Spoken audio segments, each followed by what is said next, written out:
नमः समस्तभूतानां आदिभूताय भूर्भुते अनेकरूपरूपाय विष्णवे प्रभविष्णवे नमो नमः।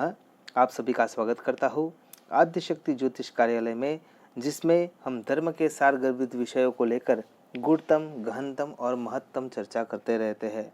आज आद्य शक्ति ज्योतिष कार्यालय के कर्मकांड के विभाग में हम व्रत उपासना के विभाग को लेकर अपरा या अचला एकादशी के बारे में जानने का प्रयत्न करेंगे।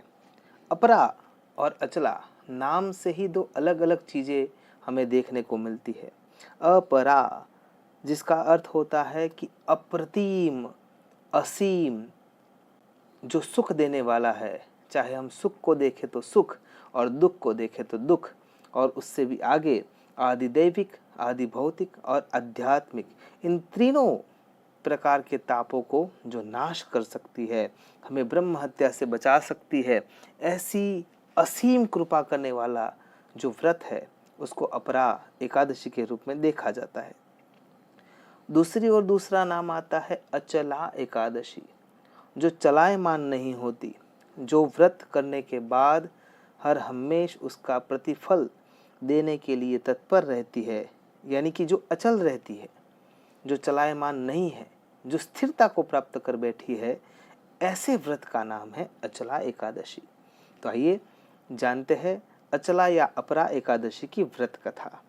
भगवान श्री कृष्ण ने युधिष्ठिर महाराज के प्रश्नों के उत्तर के रूप में यह बताया था कि वैशाख मास के कृष्ण पक्ष की जो एकादशी है उसको अपरा या अचला एकादशी कहा जाता है। प्राचीन काल में महिध्वज नामक एक धर्मात्मा राजा हुआ करता था, लेकिन क्या करे, जिसके रास्ते धर्म के होते हैं उसके भीतर के या उसके आसपास के या उसके परिवेश के कोई ना कोई ऐसे इंसान उसके पास अवश्य मिलेंगे जो उससे द्वेष करते हैं। और यही बात वहाँ पे देखने को मिलती है।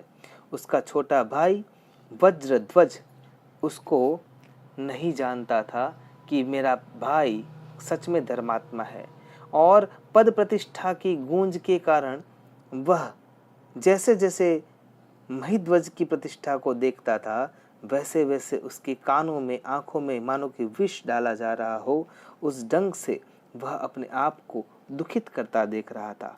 प्रतिशोध की आग में जलते हुए एक बार उसको मौका मिला और उसने अपने बड़े भाई, हालांकि जो धर्मात्मा थे, उनका कत्ल करके उसको पीपल के तने में उसको डाल दिया, मारकर उसकी लाश को दफन कर दिया।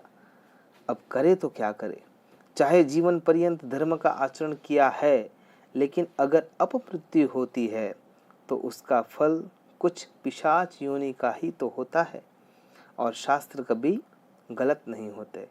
शब्द है अपरा, यानी कि यहाँ पे जो परावाणी बोल उठती है कि तूने मुझे मारा है, लेकिन वो गलत रास्ते से मारा है, इसीलिए मुझे कहीं ना कहीं किसी ना किसी रूप में बदला तो चाहिए ही चाहिए।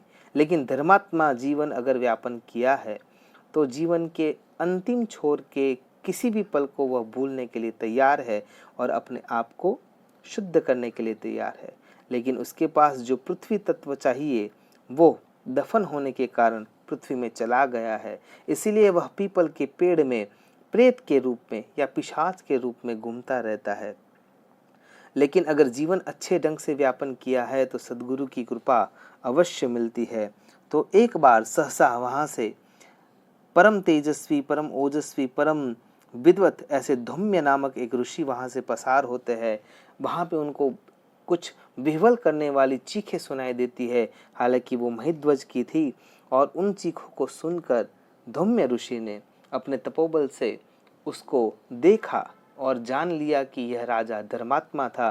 किसी न किसी कारण से वह अपनी शक्तियों को छोड़कर, अपने शरीर को छोड़कर, अपने मन को छोड़कर, सभी जगहों से इंद्रियों को निग्रह कर कर वो रहने वाला इंसान आज इस पिशाच योनि में उसकी अपमृत्यु के कारण व्यतीत कर रहा है। तो मुझे उसको उससे मुक्ति देनी है।